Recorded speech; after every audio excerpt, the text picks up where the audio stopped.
Man, is all bring to you here on newspunch. We give you the information that you need, from business to economy to politics to technology.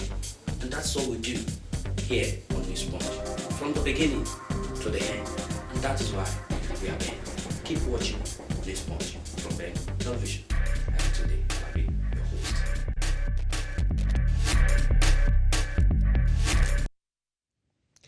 Welcome to newspunch, coming to you live from Ben Television. My name is Tunde Alabi. It's a pleasure having you on the program today.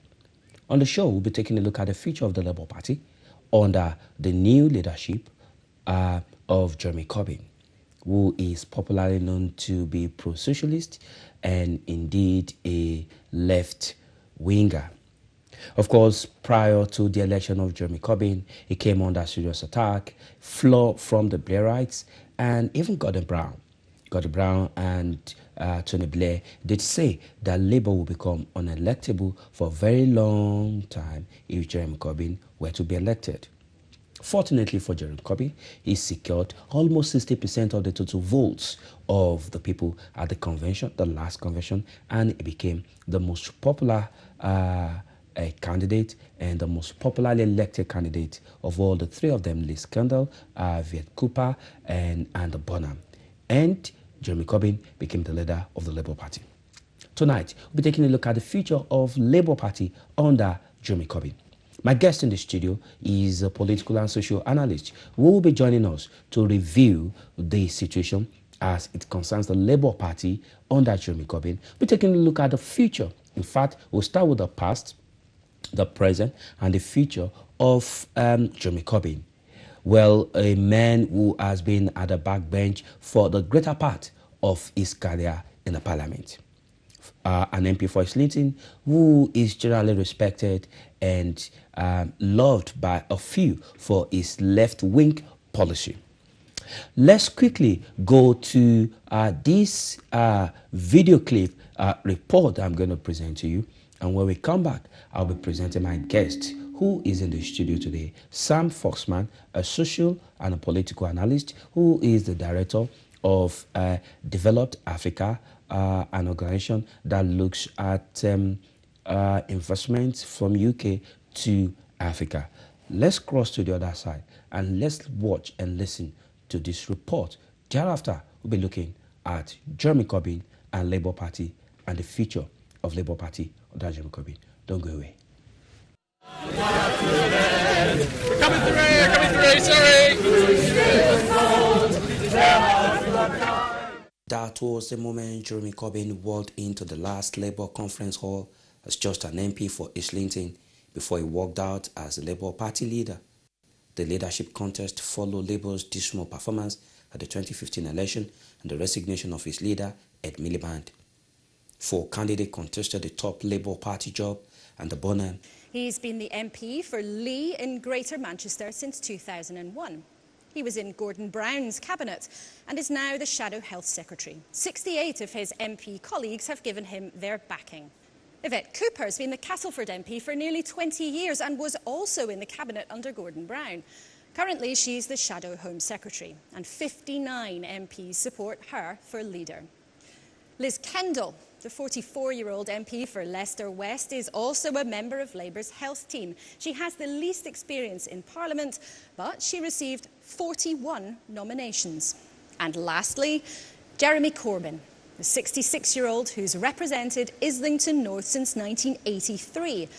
He's a member of the Socialist Campaign Group, and as a backbencher, he just sneaked onto the ballot paper with 36 nominations. Of the 4, Mr. Corbyn got the least nominations from Labour MPs, and it was a dark horse. Known for his opposition to most government policies and those from his party as well, Mr. Corbyn was in the backbench for a greater part of his career in the parliament, a staunch left-winger and a pro-socialist. Mr. Corbyn received a massive 59.5% votes to become Labour leader. I had a very long conversation with Ed a couple of days ago, and I thanked him for his work as leader of the party. I thanked him for his work as Environment Secretary and somebody who's passionate about defending the world's environment against the way it's being destroyed at the present time. But I also thanked him for the way in which he stood up to the abuse that he received by much of our media.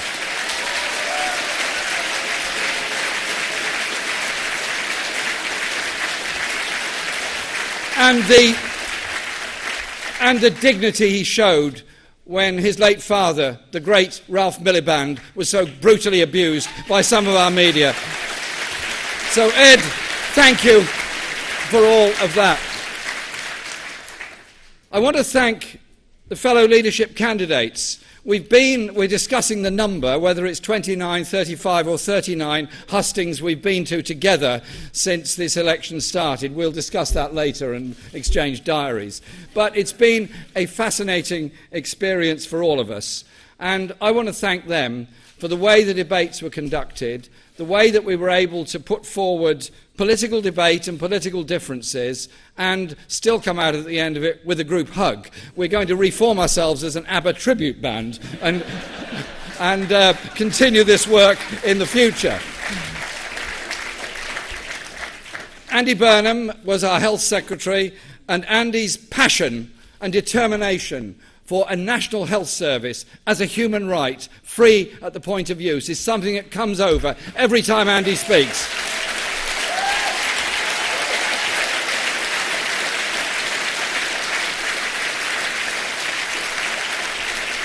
And his passion for comprehensive education to ensure all children have a reasonable, fair and decent start in life. I want to say thank you to Yvette Cooper for all the work she's done in government and in the party, but in particular, over the past few weeks, helping to shape and turn round public opinion to show sympathy and humanity towards refugees and the way they're treated.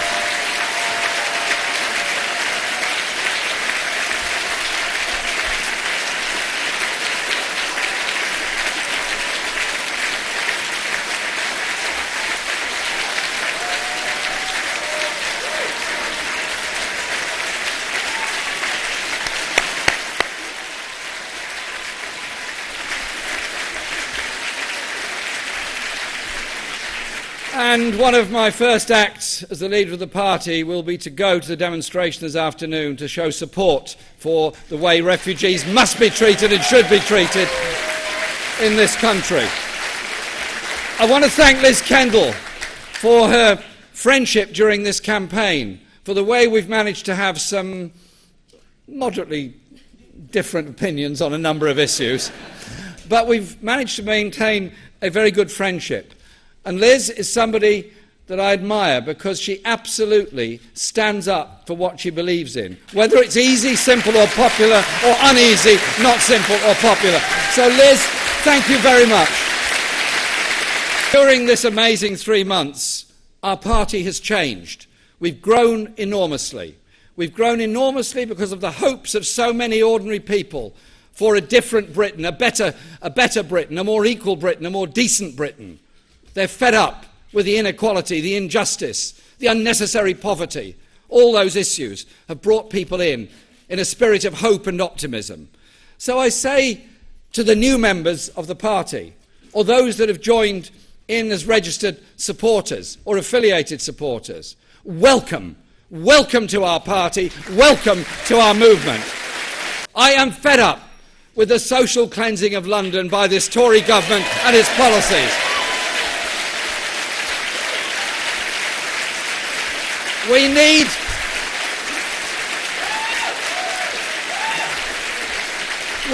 a Labour mayor. We need a Labour mayor in London who can ensure we do house everyone in London. We do end the sky-high rents. We do end the insecurity of those living in the private rented sector. We need a Labour mayor to bring that about in this wonderful great city of London. And Sadiq's the man to do it. Mr. Corbyn's first assignment as Labour Party leader was an address at a refugee rally in London where he condemned the UK government policy as anti-people. We are all humans. We all have a sense of decency and humanity and reaching out to others. And I am shocked beyond appalled at the way so many and so much of our media over so long endlessly describe desperate people in desperate situations as the problem. Desperate people in desperate situations as people who are trying to travel or move illegally. Those desperate people in desperate situations are all over the world. There are more of them now than at any time ever in the recorded history of this planet. They are victims of war. They're victims of environmental degradation. They're victims of poverty. They're victims of human rights abuses all over the world. We have a responsibility as one of many countries that signed the 1951 Geneva Convention on the right to asylum. We are a country that is a member, obviously, of the UN, but also of the Refugee Council and the Human Rights Council. And we therefore have a responsibility to ensure those people are properly cared for and properly supported. And so I think it's quite incredible what has happened across Europe in the past few weeks. Suddenly, a lot of politicians have rediscovered their principles of humanity. They've rediscovered that you don't need to walk in fear of the far right and the racists. There is actually a popular uprising in favour of decency and humanity in our society. In a swift reaction to Corbyn's election, the government declared Labour Party under Jeremy Corbyn as a threat to national security. This is a very serious moment for our country. This election shows that Labour is now a serious risk to our national security, to our economic security, and to the security of your family. This election shows that Labour now poses a very serious risk to our security, our national security, because they would undermine our defences, to our economic security, because there'll be taxes on jobs, taxes on earnings, and more borrowing, and to the security of every family. That would affect all working people. This government is serious about keeping Britain safe, but this election shows that Labour are now putting that at risk. They're a risk to our national security, they would undermine our defences, but more than that, they're a risk to our economic security. They would pile taxes on jobs and earnings, and that will affect all working people. Is Labour under Jeremy Corbyn truly a threat to Britain or a threat to the Conservative-led government? What is the future of Labour under Jeremy Corbyn? Would he ever become a Prime Minister? Britain watches as situation unfolds ahead of 2020 election, just as Mr. Corbyn puts his shadow cabinet together to wrestle power from the Conservative-led government.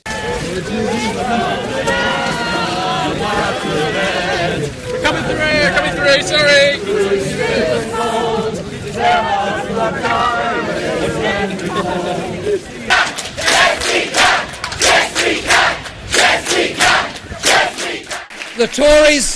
The Tories have used the economic crisis of 2008 to impose a terrible burden on the poorest people in this country. Those that have seen their wages frozen or cut, those that can't afford to even sustain themselves properly, those that rely on food banks to get by. It's not right, it's not necessary, and it's got to change. We need an economic strategy that improves people's lives, that expands our economy, that reaches out to care for everybody. You can't do that if at the same time you do nothing about grotesque levels of inequality within our society. We need to develop an economic policy that deals with those issues. And so our party is about justice, is about democracy, it is about the great traditions we walk on. Those that founded our party and our movement, those that stood up for human rights and justice, the right for women to vote, the right for others to vote. We stand here today because of their work.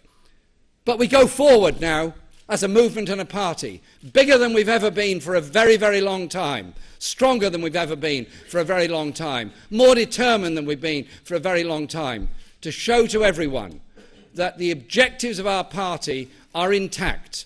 Our passion is intact. Our demand for humanity is intact. And we as a party are going to reach out to everyone in this country to take us on that journey together, so no one is left on the side. Everyone has a decent chance in life. and a decent place within our society. That's what Labour was brought about to achieve. That is what we're going to achieve. This election campaign is, as we see here, about shaping our future. Our party is going to, I hope, become more inclusive, more involved, more democratic, and we're going to shape the future of everyone in this country in a way that I think will be remembered as something that is good for everyone, that brings about the justice that we all crave, and that is what brought us into this wonderful party and this wonderful movement ourselves. I say thank you to everyone for all their support, friendship and comradeship during this election process. And I say thank you in advance to us all working together to achieve great victories, not just electorally for Labour, but emotionally for the whole of our society, to show we don't have to be unequal, it doesn't have to be unfair, poverty isn't inevitable, things can and they will change. Thank you very much. All right. Welcome back from that report on how Jeremy Corbyn became the leader of the Labour Party after the dismal performance